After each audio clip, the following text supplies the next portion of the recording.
한 주간 발생한 뉴스를 재정리해보는 시간입니다. 지난 한 주 동안 주요 이슈는 뭐가 있었는지 이상원 뉴스민 기자를 통해서 이야기 나눠보겠습니다.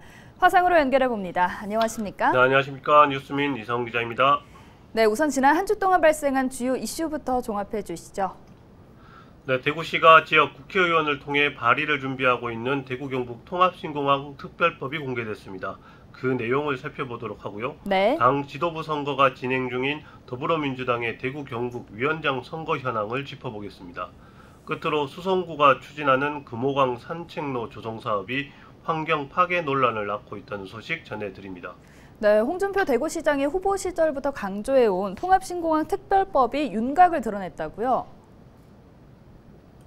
네, 지난달 28일 대구시가 주호영 국회의원이 대표 발의를 준비하고 있는 대구 경북 통합신공항 건설을 위한 특별법안을 설명하는 자리를 마련했습니다. 네. 이 자리에서 공개된 특별법의 최종안은 한반도 유사시의 인천공항 역할과 기능을 대체할 중남북권 중추공항 건설을 목표로 한다고 밝혔습니다.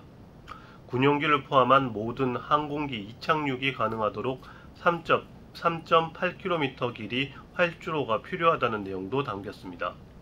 활주로뿐 아니라 충분한 화물 터미널도 마련해 현재는 98% 이상이 인천공항에 몰려있는 우리나라 항공화물의 25% 이상을 처리할 수 있도록 하겠다고도 강조했습니다.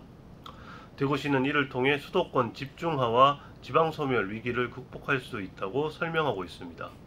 네, 목표 달성을 위해서 무엇보다도 중요한 건 재원 조달일 텐데요. 이 내용도 법안에 담겼습니까?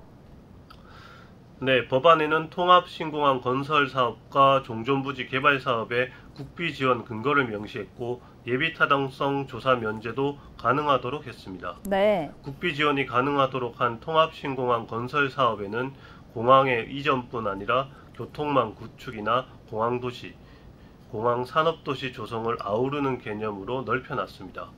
군공항은 기부대 양여 방식으로 추진하지만 종전부지 재산 가액을 넘어서는 사업비는 국방 군사시설 이전 특별회계를 사용할 수 있도록 했습니다. 또 사업의 원활한 추진을 위해 정부 재원이 선제적으로 투입되어야 할 필요성이 있으면 종전부지 개발 사업 실시 계획 이전에도 지원할 수 있도록 허용하는 내용도 담았습니다. 다음은 당대표 선거가 한창인 더불어민주당에서는 대구와 경북의 시도당을 책임지는 위원장 선거도 진행 중인데요. 어떤 후보들이 나섰나요?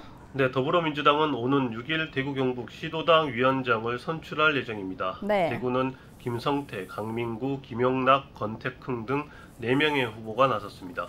김성태 후보는 재선 달서 구의원과 대구 시의원을 역임했고 강민구 후보는 수성 구의원과 대구 시의원을 지냈습니다. 김용락 후보는 한국국제문화교류진흥원장을 지냈고 권태흥 후보는 민주노총 대구 본부장을 지내고 지난 총선에서 달서구갑 후보로 나선 바 있습니다. 경북은 지난 지방선거에서 단체장 선거에 나선 후보 3인이 위원장에 도전했습니다. 칠곡 군수에 나섰던 장세호 후보, 포항시장에 나선 유성찬 후보, 경북도지사에 도전했던 임미애 후보 등입니다. 이번에 선출되는 위원장은 2년 후 총선 준비를 맡게 됩니다.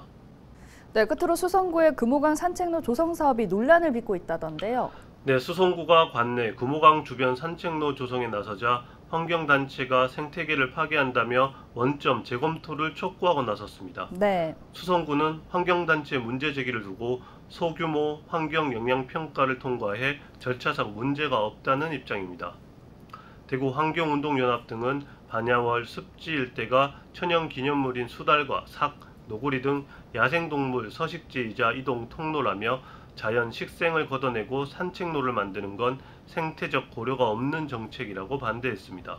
반면 수성구는 폭 2m 정도의 작은 길을 내는 사업으로 환경 훼손 의도가 없고 대구지방환경청에 소규모 환경영향평가를 거쳐 문제가 없다고 설명하고 있습니다.